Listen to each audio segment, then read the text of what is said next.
Welcome back to my channel, folks. I truly hope you had a good, fresh start to the new year. I'm really excited about what lies ahead. I've been able to go through all the footage Erika and myself shot during our Swedish trip. It was an amazing journey. We really love Sweden.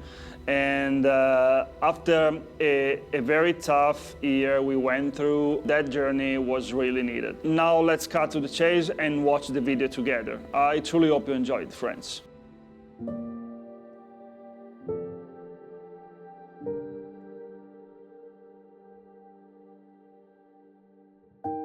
20 days in Sweden.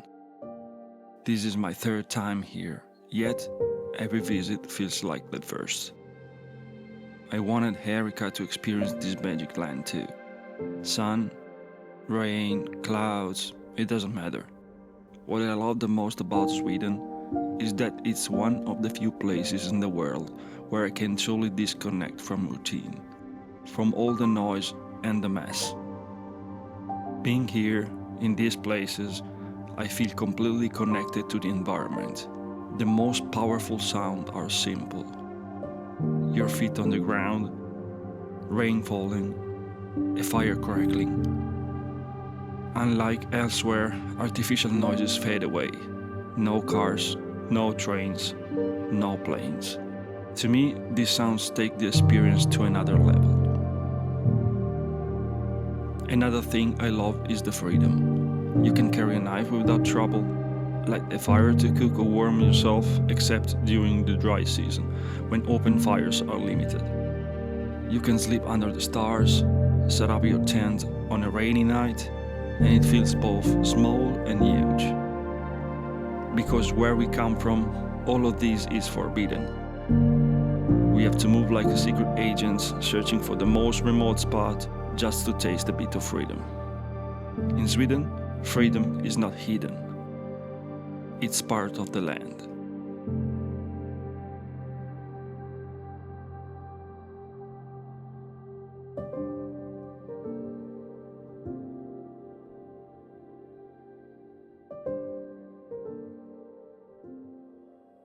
Day 1. You wake up into light so clean, it feels unfamiliar. As if the world has been reset, as if you have been given back to yourself. We spent several days in the Skogen National Park. The sun moved slowly above the trees. The land stood quiet, watching. These first days were not about distance. They were about presence. Walking without urgency, listening, letting the land speak first. Simple meals by the fire, smoke in the air, hands warmed by the flames. Memories formed without force. Skogen was the right place for this. Protected since 1984, more than 2,800 hectares of land and water remain untouched. A rugged coastline of forests, stone and deep rift valleys. A territory where life is allowed to unfold on its own terms. And then the water. Sweden is one of the most water-rich countries on Earth. Over 1,000 lakes lie scattered across the land. Some small as a breath, other wide as any inland seas. Rivers carve their way through the mountains and forests. Thousands of water courses in motion. More than 60,000 kilometers of flowing water. Here, water is not a decoration, not a background. It shapes the land. It defines the silence. In Sweden, water is the landscape.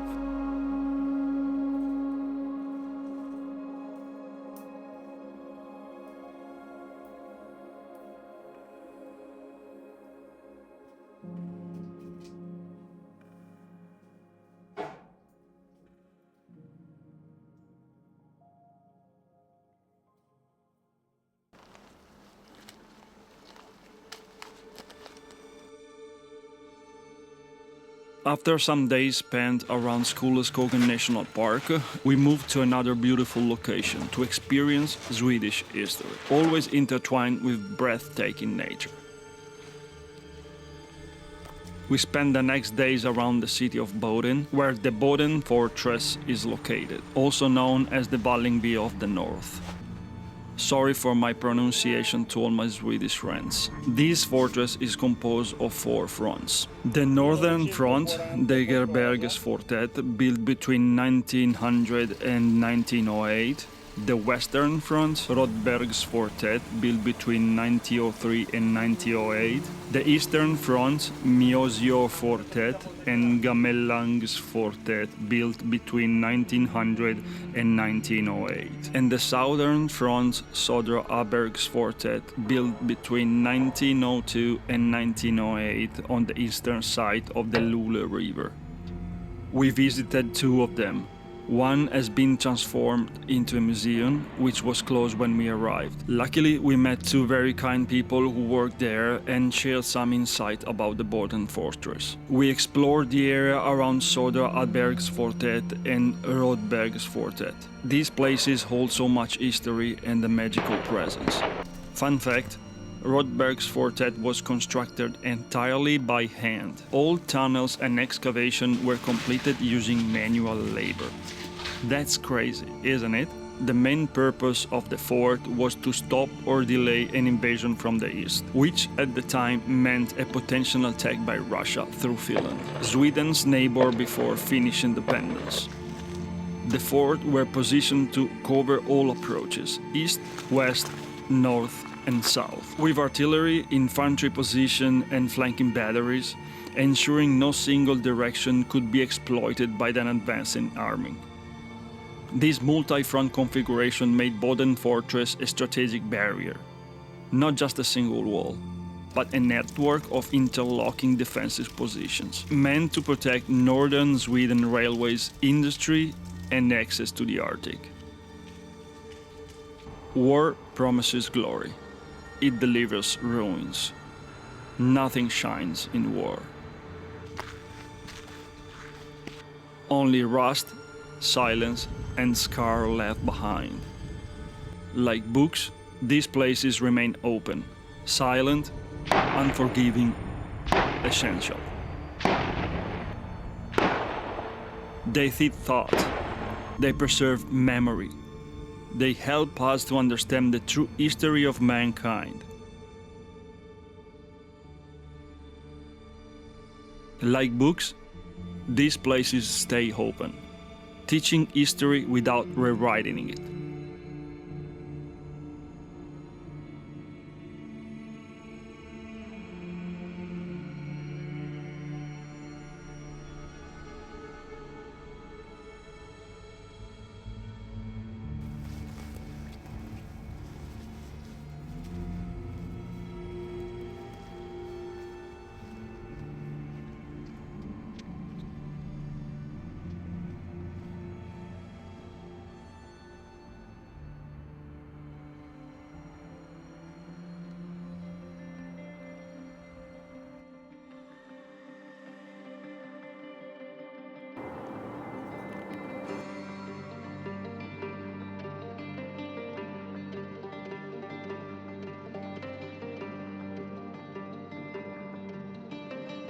We drove through an endless ocean of trees, keeping our eyes wide open, watching herds of reindeer moving freely through their habitat. The road leading there was impossible to describe. Kilometers of unpaved tracks, noise of gravel under the tires, silence everywhere else. No fences, no rush. Just an ancient rhythms continuing untouched. It was absolutely mesmerizing.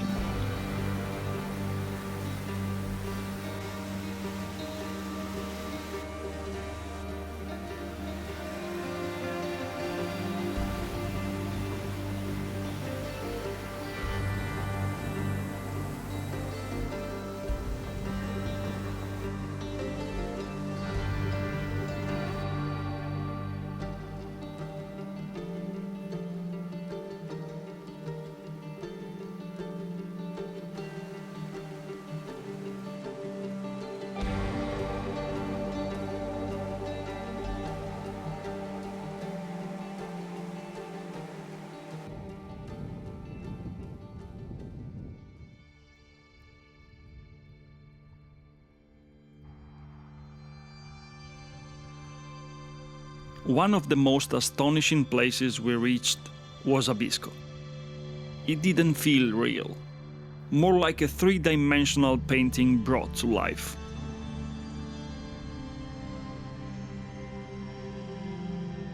During one of our days in Abisko, I decided to take a day hike to Trollsjön, while Erika rested her back injury, enjoying and working on other projects among Abisko's lakes and forests. Trollsjön, the Troll Lake, nestled high in the Scandinavian mountains, is a place of pure magic.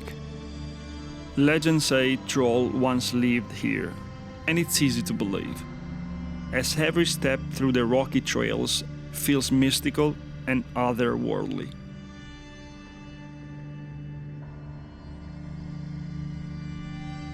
Being there alone amidst such wild beauty, breathing the fresh mountain air and taking in the silence and reflection of the lake was completely breathtaking. And the remote, untouched landscape feels straight out of a fairy tale. The crystal clear water reflects the rugged mountains and forests that surround it. It's a place that stays with you. A moment of pure wonder in the heart of Sweden.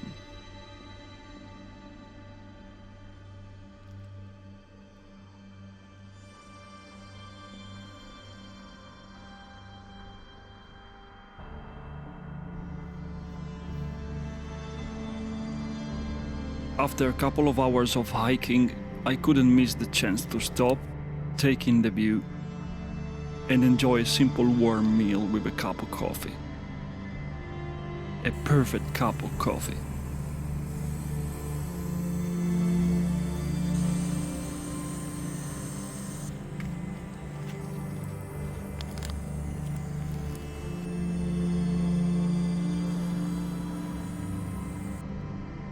Up there, silence was a good friend.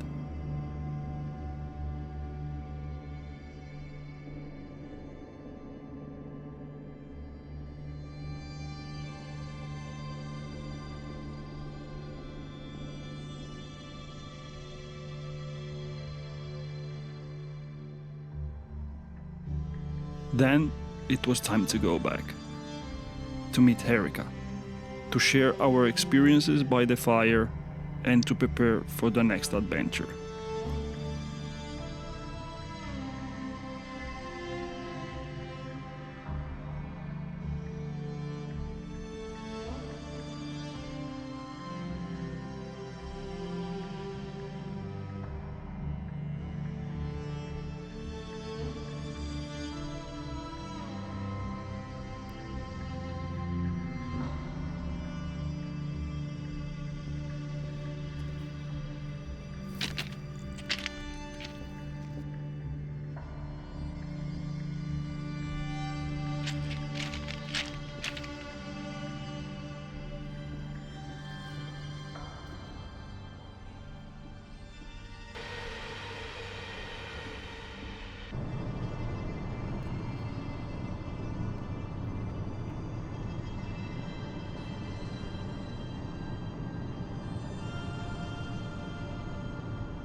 New day, new exploration.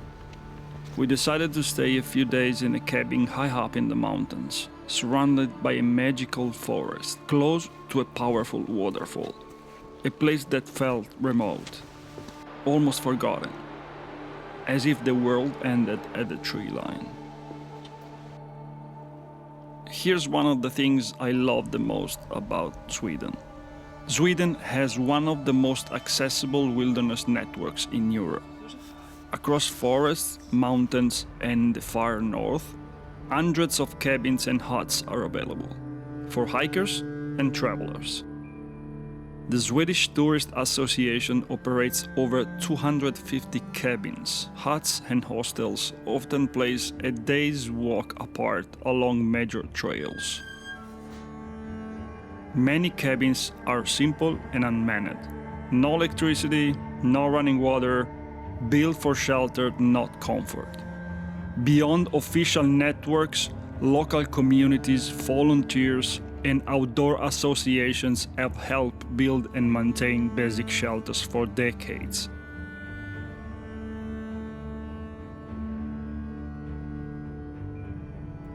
This tradition is rooted in allemansrätten, the right for everyone to access nature.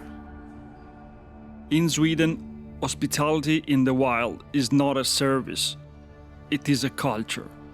Honestly, beside our tent, our portable home for the entire trip, those cabins were more than enough. Simple, primitive, minimalist. Place to rest, reset, and move on.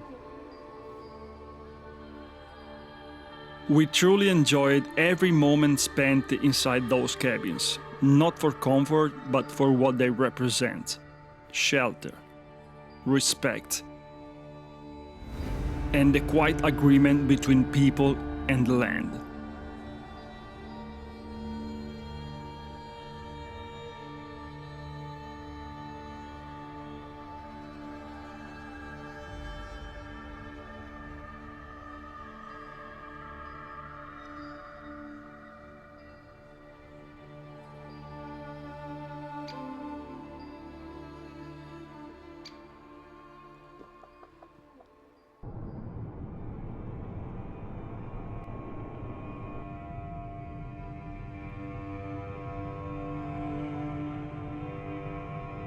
From Stockholm to Abisko, we walked wherever our feet could take us.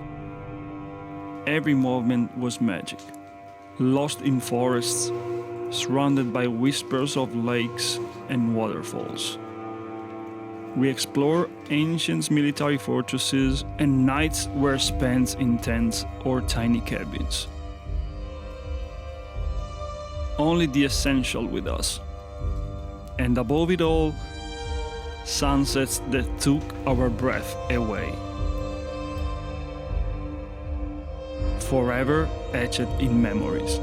And now we start to see ourselves living here, in this place, in the near future.